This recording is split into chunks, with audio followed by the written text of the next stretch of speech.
5 years have passed, 5 summers with the length of 5 long winters. And again I hear these waters, rolling from their mountain springs with a soft inland murmur. Once again do I behold these steep and lofty clefts, that on a wild, secluded scene impress thoughts of more deep seclusion, and connect the landscape with the quiet of the sky. The day has come when I again repose here, under this dark sycamore, and view these plots of cottage ground. These orchard tufts, which at this season with their unripe fruits are clad in one green hue, and lose themselves mid groves and copses. Once again I see these hedgerows, hardly hedgerows, little lines of sportive wood run wild.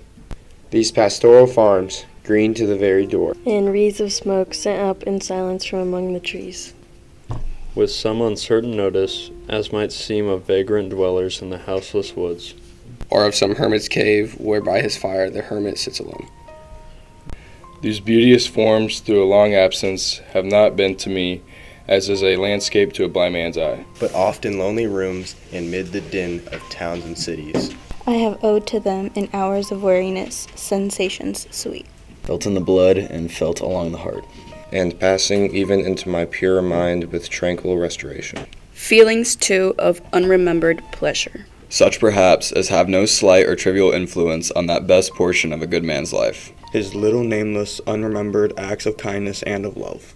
Nor less I trust to them I may have owed another gift of aspect more sublime, that blessed mood in which the burthen of the mystery, in which the heavy and the weary weight of this unintelligible world is lightened, that serene and blessed mood in which the affections gently lead us on, until the breath of this corporeal frame and even the motion of our human blood almost suspended, we are laid asleep in body and become a living soul.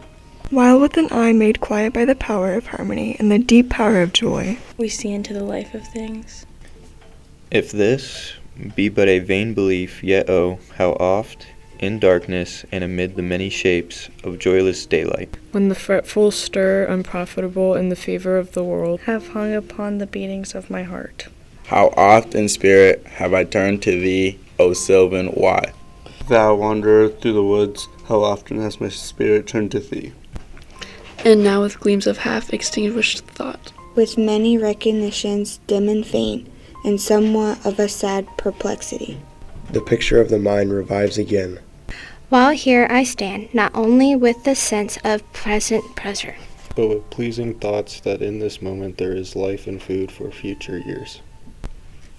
And so I dare to hope, though changed, no doubt, from what I was when first I came among these hills. When like a roe I bounded o'er the mountains, by the sides of the deep rivers and the lonely streams, wherever nature led.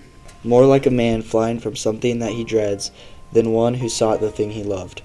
For nature, then. The coarser pleasures of my boyish days and their glad animal movements all gone by. To me was all in all. I cannot paint what then I was. The sounding cataract haunted me like a passion. The tall rock, the mountain, and the deep and gloomy wood, their colors and their forms, were then to me an appetite, a feeling and a love that had no need of a remoter charm. By thought supplied, nor any interest unborrowed from the eye. That time is past, and all its aching joys are now no more, and all its dizzy raptures. Not for this faint eye, nor more, nor murmur. Other gifts have followed, for such loss I would believe abundant recompense.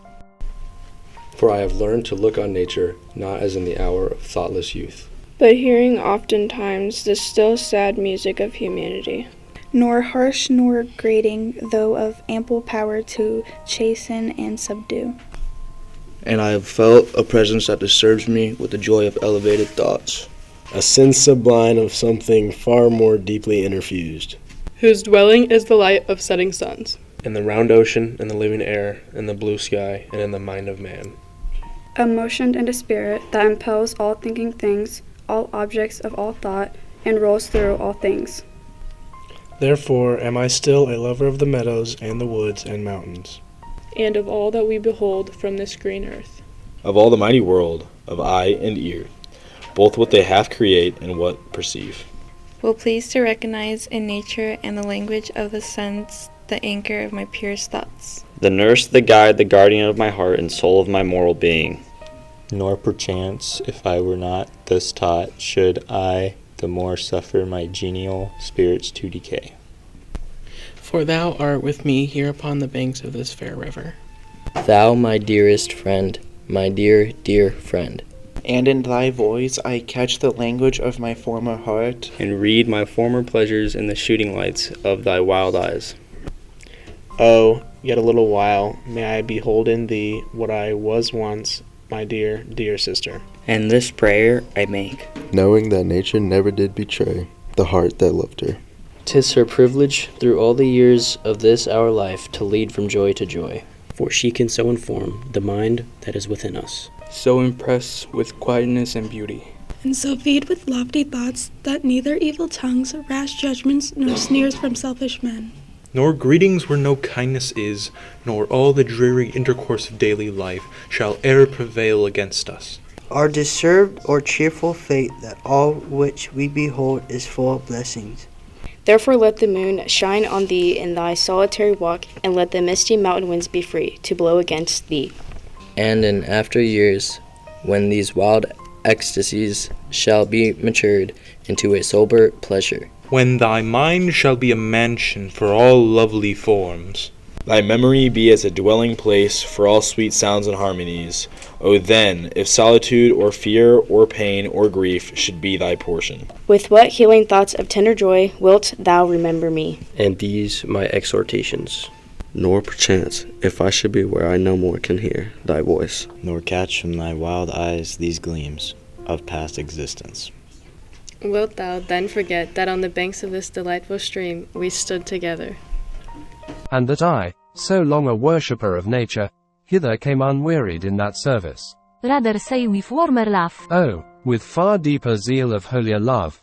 Nor wilt thou then forget that after many wanderings, many years of absence, these steep woods and lofty cliffs, and this green pastoral landscape were to me more dear, both for themselves and for thy sake.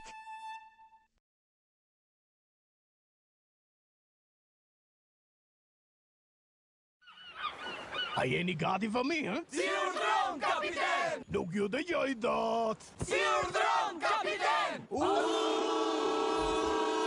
Courgette me je pe ananas in hem det. Popsungeri pantalon katrori. Përpitha si verdhe poros është ai. Popsungeri pantalon katrori. Ke pura detare dëshiron të dëgjosh. Popsungeri pantalon katrori. Pastaj hidhe në kuvert dhe lëshoje si pesh. Popsungeri pantalon katrori. Popsungeri pantalon katrori. Popsungeri pantalon katrori. Popsungeri pantalon katrori. Popsungeri pantalon katrori.